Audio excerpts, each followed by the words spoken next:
Hello Year 10, this video is just going to be going through the Exam Pro questions that were set on the Energy Changes module a few weeks ago. So this is the first question and it talks about an experiment where they investigate the reactivity of 4 unknown metals. Now part A of the question is asking which metal is least reactive.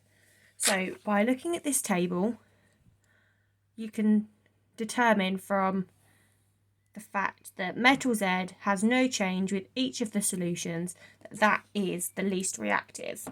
And I'm really pleased to say that lots of you managed to work that out, and it was a question that you all did really well on. And you were also able to answer part B, which asks you to explain how you know that magnesium is more reactive than each of the metals labelled here, and that's because of this row here. You also managed to answer how the results show that the reaction between this metal and copper nitrate is exothermic, and that is because of the temperature increase. Lots of you gained part marks on part D, but none of you managed to get full marks. I'm just going to go through the question, helping with a bit of exam technique on the sorts of things that examiners are looking for when you're answering this question. So I'm just going to fold that so we can see the first part of the question. So it says that one student said that the investigation was not a valid test, and it asks you to write a plan for the investigation that includes improvements to the method and the apparatus. Now we did a really similar experiment to this in class. We were mixing acid and base solutions and measuring the temperature change. So that is one of your required practicals, and this is the sort of question that they'll use to determine how well you understood it. So first of all, when it asks about pouring a solution, it doesn't say how much. It mentions that the concentration is the same, but doesn't talk about the volume. So that would be one improvement. You've also got a glass beaker, which is not an insulator, so we could use a polystyrene cup with a lid, similar to what was used in our experiment at school. And then the final thing it says is that it just measures the temperature of the solution, but it doesn't stir the solid to ensure that it's fully dissolved, and it doesn't wait for that temperature to reach its highest peak like we did.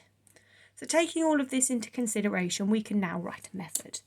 So first of all, we're going to pour a certain amount of the salt solution into a polystyrene cup.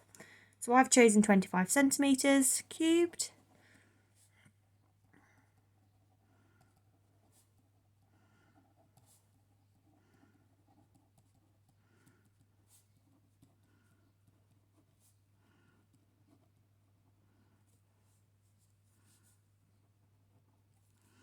And then record the temperature as is already in the method above.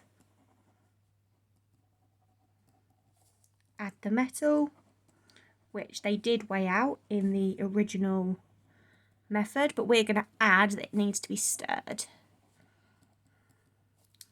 Put a lid on to help contain that thermal energy that is lost to the surroundings. Oh, lid. Excuse that mistake.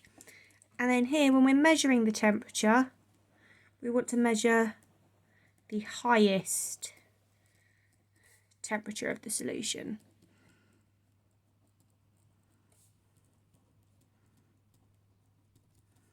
And then we want to calculate the increase.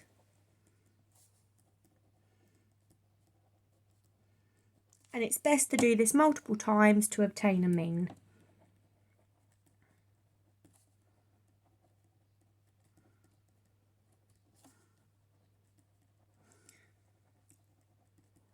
As you can see, it doesn't need to be in full sentences. Bullet points or numbered, just like above, would be perfectly acceptable. It's about the content of your steps that is important, and being really specific about the amounts you would use and how you would keep it fair. So that's the first question that people had a little bit of a problem with, though it wasn't a big problem. Lots of people were getting part marks, just not quite all of them. Okay, people did this really well. They were able to determine what this arrow here meant. It was the activation energy, and they were able to work out a percentage in this question down here. On question 2, we have the answer of water, because we've got H2 plus O2, and that would go to H2O. And this is actually the reaction that occurs in hydrogen-powered cars. So it's something that is being developed at the moment to help reduce the amount of fossil fuels that we need to power our cars. So that's quite a topical question. Again, this question asked what A was, and it was, or what activation energy was, and it was represented by A. And then it asked here for you to describe what type of reaction it was, and it was exothermic. And the reason would be because the products are lower in energy than the reactants. And lots of you did a really great job at describing that in the appropriate language needed for the exam. Most people were okay with this question. Looking back at the diagram, it's asking you for you to calculate B, so it's just C minus A.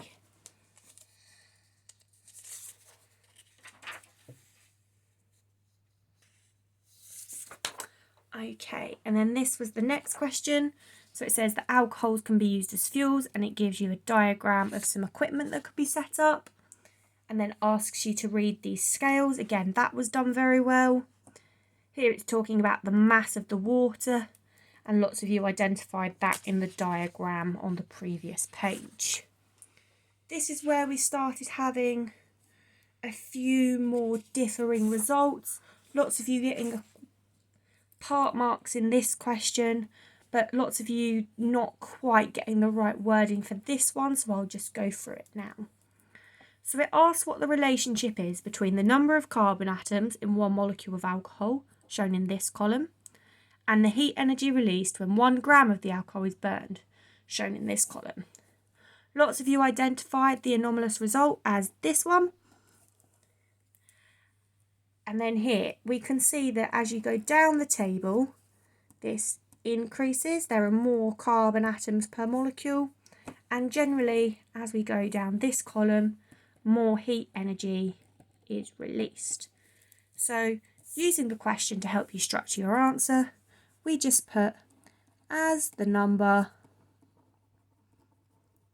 of carbon atoms in one molecule of alcohol increases, the heat energy released also increases. So use the wording in the question to help you structure that answer. Okay, and for part V, it tells you that the student's results was lower than what was found in a data book, and it asks you to suggest some reasons why. So suggest questions mean that we probably haven't explicitly learnt it in class, but you can use the knowledge we have discussed to answer your question. So if it's going to be lower, that means that we've not measured all of the energy that has or could be released from that fuel. So that could be because there was no lid or insulation. For example, they could have used the glass beaker that was talked about in the previous question. Now we've got some more knowledge from our organic chemistry module that we're currently completing. You could mention that it could have been incomplete combustion, which is when there is not enough oxygen, there is an excess of it. The student could have made an inaccurate measurement. Remember, being accurate is how close our dart is to the centre of the dartboard, whilst being precise is all of our darts being close together anywhere on the board. And finally, it doesn't describe that there were any repeats, which means we cannot calculate mean. So any two of these would have been acceptable for the marks for that question. Lots of you were able to identify the functional group with an alcohol, which was great. And then we come down to this question. So it gives us some information about a reaction, and it tells us it is exothermic. And then it asks us to complete the energy level diagram and add some labels. So as we know it's exothermic, we know that our products must be lower in energy than our reactants. So that would be your first mark. Just label that so we know that it's products. We need to label an activation energy, and that will always have a rise because we need the energy to break the bonds in the reactants. And then we go back down and join them up. Okay, so the activation energy is the energy from the reactants to the peak. So that would be your activation energy. And the enthalpy change is the difference of energy from the reactants to products. If we draw a dotted line, this would be our enthalpy change. So lots of you got 2 out of 3 on this. I think the enthalpy change was where people made most of the errors, joining from the top all the way down to the bottom. We need to remember it is just the difference between the two levels, not the highest point to the lowest point. There was a bond calculation, which I know some people struggled with on the worksheet that we did. So I'm going to really quickly go through this. So first of all, this equation shows us which bonds are present in the products and the reactants of a reaction. So this just represents which bonds need to be broken and which bonds need to be formed. So we can say that bonds broken, which will be related to our reactants, we have 4 lots of carbon to hydrogen bonds, 1, 2, 3, 4. We have 1 carbon-carbon bond, and we have 1 bromine-bromine bond. So we can then take the numbers from this table and substitute them in, so that we have 4 times 413 plus 1 times 614 plus 1 times 193. If you pop that in your calculator, that gives you an answer of 2,459 kilojoules per mole. Okay, then we can look at the bonds that need to be formed in the products. So we need 1, 2, 3, 4 times carbon to hydrogen bonds plus 1 carbon-carbon single bond. That's a really important thing to notice, is that it is a double bond here and a single bond here. And then we also need 2 carbon to bromine bonds. If we substitute the values in,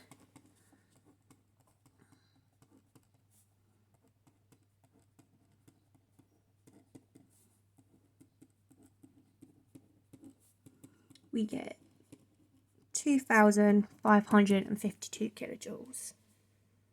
The enthalpy change, which is delta H, so I'm just going to write that there, is the bonds broken,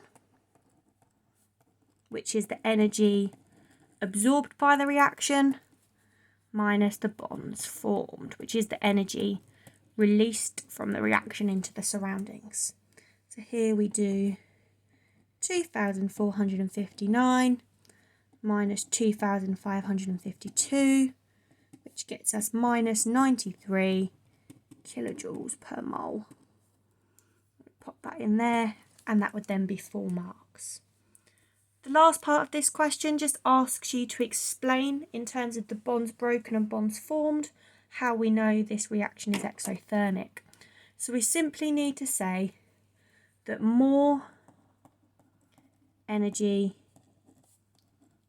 is released making the bonds,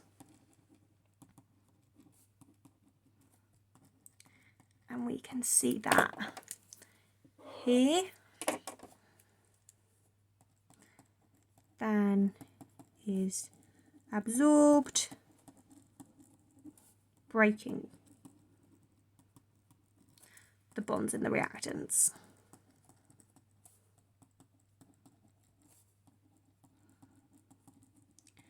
And that's this number here. And that would get you your 2 marks. You just have to do that comparison between the two. So overall, I'm really pleased with how you all worked on these questions, and the ones I had sent to me have really helped me to produce this video for you all and to see where there's any errors. So thank you very much, and I hope this was useful.